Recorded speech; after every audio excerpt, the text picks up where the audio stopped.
This video tutorial will cover the zooming functionality found down here, the lower left-hand side of the main user interface, for SongSurgeon version 3 for Mac. Now, the zooming function in and of itself, or by itself, is not really of any value because it does nothing in terms of changing or editing the file. But what it does help you do, and therefore this does make it of quite a lot of value, is it helps you more precisely position things on your screen. So, for example, here we have a marker. If we want to more precisely position it on the screen, we might zoom in. Same way with setting up a loop point where we have beginning and ending loop points. And then, of course, the other option here where we might want to use the zoom feature is when we're selecting an area to edit. So these are three examples in which the zooming function could be very valuable.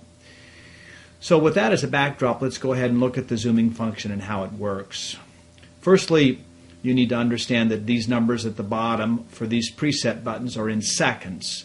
So when we say all, it will show the entire song on the screen, whether it's a 1-minute song or a 5-minute song or a 50-minute song. Everything or all of it will be shown on the screen. If we select 20, we'll have 20 seconds of it on the screen, 10, 5, 2, etc. In addition to that, there is the slider here, which allows you to drag and select any amount of area. If you grab a hold of it as I am now and slide it, you can see that we can get down here to 175 seconds.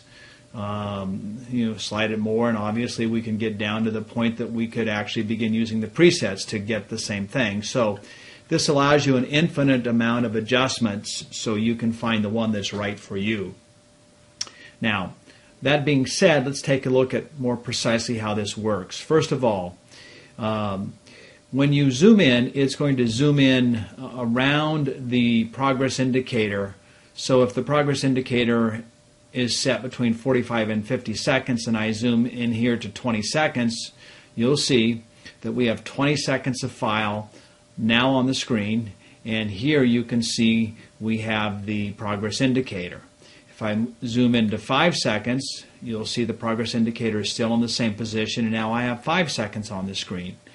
And of course, you're able to drag this waveform file around by using your middle mouse button, or you could actually use this slider down here, which slides the current position of the song. So either way, you can adjust the position of either the waveform file or this progress indicator.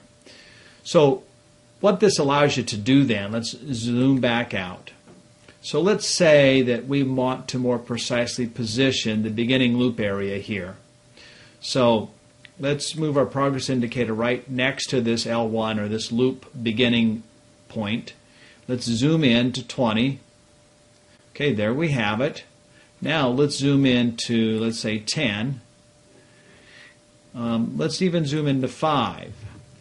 Now, what you can see is that you may have originally set this position based upon what you heard, but it's not exactly precise. I mean, you've got it at 53 and, let's say, 53.08 seconds right now. We may want to more precisely move this. So we can do that by looking at the waveform data, and we might be able to see, for instance, when a particular solo starts or ends based upon the volume, based upon the waveform data. And so, for example, one thing that you might be able to say is that right here there is a different type of music that starts here, whether it's a guitar solo or a drum solo or I'm not sure what, but the point is that as you zoom in, you see this waveform data, and it will help you more clearly adjust where you want something to be positioned on the screen.